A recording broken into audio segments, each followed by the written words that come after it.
হ্যাঁ বুড়ো, কোথায় আছো তুমি? শুভর বাবা? শুভর বাবা এখানে কি করছে? আরে আমার বাবা না?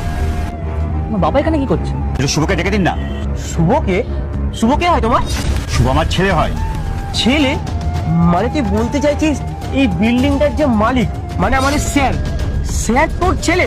তুই ভালো মজা করতে পারিস। যা যা এখান থেকে সোজা চলে যায়, কাজ হচ্ছে, মাথায় কিছু পড়ে যাবে, যা। আরে শোনো না ভাই, শুভ আমার ছেলে হয়। এই তোর কি কানে কথা ঢুকছে না? না না দাদা, আপনি ভুল বুঝছেন। শুভই আমার ছেলে হয়। আপনি তাকে ডাকুন, ডাকলে সে বলে দেবে। আচ্ছা তুই ভালো কথাই শুনবি না, এতক্ষণ ধরে তোর বয়সের চিন্তা করছিলাম, কিন্তু এখন আর করবো না। চল চল, এই চত্বরের আশেপাশে এতে তোকে না দেখি, কান খুলে শুনে নে। না না স্যার, আপনি বিশ্বাস করুন, আমার ছেলে এখানেই থাকে। আমার ছেলে তো এই বাড়িটা বানাচ্ছে, তাই আমি গ্রাম থেকে এখানে এসেছি। যদি একবার না বলে রে বুড়ো, তারপর তোর একদিন কি আমার একদিন। হ্যালো, হ্যালো ম্যাডাম, বলছি একটা গ্রাম থেকে একটা বয়স্ক লোক এসে বলছে ওটা স্যারের বাবা, তো আমি কি ওনাকে ওপরে আসতে দেবো? না না, কোনো বাবা টাবা নয়। যে কেউ এসে বলে দেবে যে উনি শুভর বাবা হয়, তুই সেটা বিশ্বাস করবি? এক্ষুনি ওনাকে বের কর।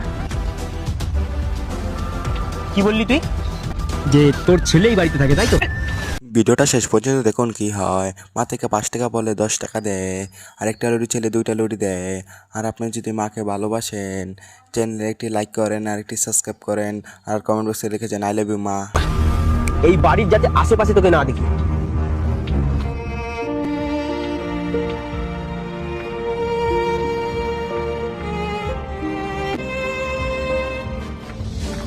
বুড়োটা চলে গেছে তো? হ্যাঁ ম্যাডাম, আপনার কথা মতন আমি ওনাকে পাঠিয়ে দিয়েছি। আরে উনি সত্যি শুভর বাবা ছিল। কি বলছেন ম্যাডাম? ওটা সত্যি স্যারের বাবা ছিল? আয় হাতও তুললাম। এবার স্যার যদি জানতে পারে, আমার তো আর চাকরিটা থাকবে না ম্যাডাম।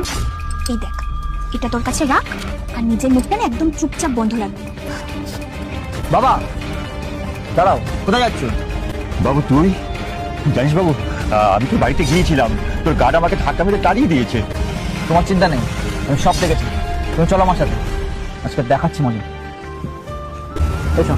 স্যার, এই তোকে আমি ঘাড় ধাক্কা দিয়ে বার করে দিলাম। এই তোর সাহস কি করে আমার বাবার সাথে এইভাবে কথা বলার? তুই জানিস উনি কে? তুই জানিস উনি কতটা ইম্পর্টেন্ট আমার লাইফে? তোকে এখানে আর কোনো কাজ করতে হবে না, এক্ষুনি বেরো, চল। ছাড় না বাবু, বাবু ওর কোনো দোষ নেই, ও তো কর্মচারী, ওর কর্তব্য ও করেছে। ঠিকই বলেছো তুমি, দোষটা ওর না, দোষটা তোমার বৌমাই। 1 মিনিট দাঁড়াও, একটু বিল্ডিং এ নিচে আসো তো। আমায় ডাকছিলে? ডাকছিলাম, আর কিসের জন্য ডাকছিলাম সেটা নিশ্চয়ই বলতে হবে না। উনি কে তুমি জানো না? উনি আমার লাইফে কতটা ইম্পর্টেন্ট সেটা তোমার মনে নেই?